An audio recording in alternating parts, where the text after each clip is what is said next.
दोस्तों, अगर आप भी परेशान हैं, आपके घर में भी पितृदोष, ग्रह बाधा, लक्ष्मी का आगमन नहीं हो रहा है, आपके रिश्तों में दूरियां आ रही हैं, आप अगर परेशान हैं इन सब चीजों से, तो आपके लिए आज एक उपाय लेके आए हैं, क्योंकि आपको करना है गुरु पूर्णिमा के दिन। अगर आप गुरु पूर्णिमा के दिन अगर ये काम करते हैं तो अवश्य ही आपके घर में दोस्तों सुख, शांति और वैभव का आगमन हो जाएगा।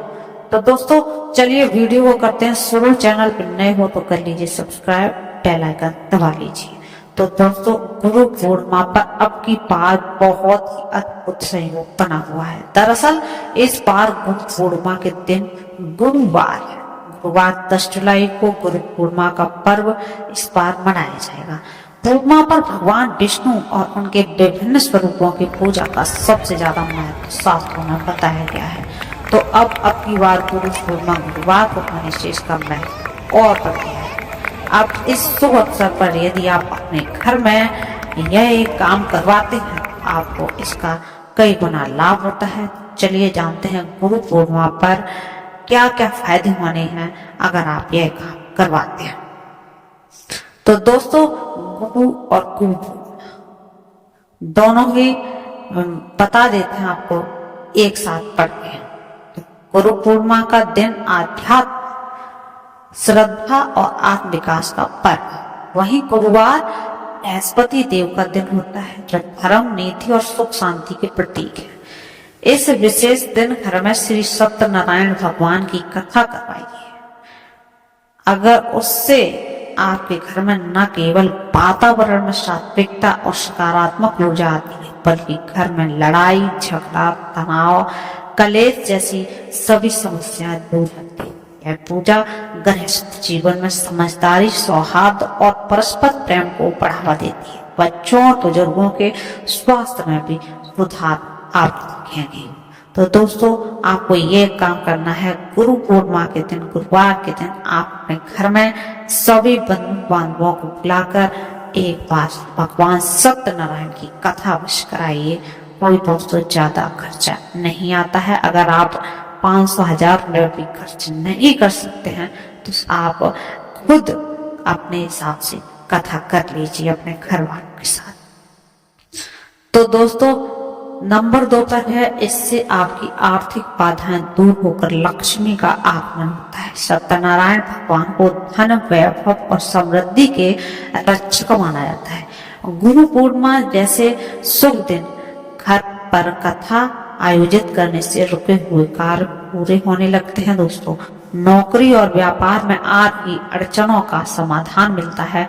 बृहस्पति ग्रह की कृपा से निवेश में लाभ, कर्ज से मुक्ति और आमदनी में निरंतर वृद्धि की योग बनाते रहते हैं। यह कथा विशेष रूप से उन लोगों के लिए अत्यंत फलदायी है जो आर्थिक अस्थिरता, उधारी या नौकरी से असुरक्षा से महसूस कर रहे हैं। और दोस्तों, अगर आप सत्यनारायण की कथा कराते हैं तो और क्या क्या आपको लाभ होते हैं। तो दोस्तों, गुरु पूर्णिमा का मूल उद्देश्य होता है गुरु के प्रति श्रद्धा और आत्मा का शुद्धिकरण। इस दिन सत्यनारायण कथा का आयोजन व्यक्ति के आध्यात्मिक उत्थान, साधना में सफलता और चित्त की स्थिरता लाने में सहायक होता है। विद्यार्थियों को विद्या, स्मरण शक्ति और अनुशासन की प्राप्ति होती है। वहीं साधकों को ध्यान, जप और तप में मन की एकाग्रता मिलती है। यह दिन आत्मबोध और जीवन के सही मार्ग पर चलने की आपको प्रेरणा देता है। दोस्तों, इसके साथ ही आपके परिवार में संतुलन, संतान सुख और अच्छे रिश्ते नहीं है, तो विवाह संबंधी विलंब हो रहा है, उसमें भी गुरु का ही संयोग रहता है। संतान प्राप्ति में रुकावट आ रही है या पारिवारिक मन मुटाव जैसी समस्याएं हैं तो सत्यनारायण कथा के प्रभाव से बिल्कुल दूर होने लगती हैं।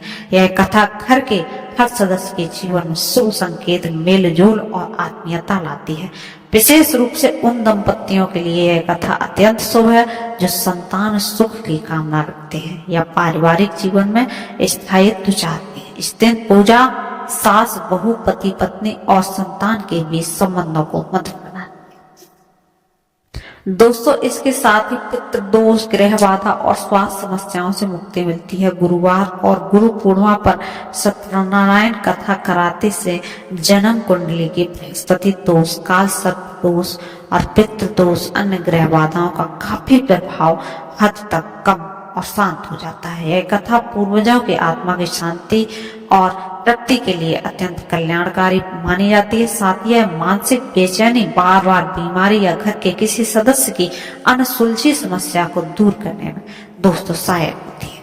कथा के दौरान की गई सामूहिक प्रार्थना और हवन में वातावरण रोग और निवारक ऊर्जावान बनाता है। तो दोस्तों आप अपने घर में भी कथा करवाइए। और 10 जुलाई की है हमारी गुरु पूर्णिमा।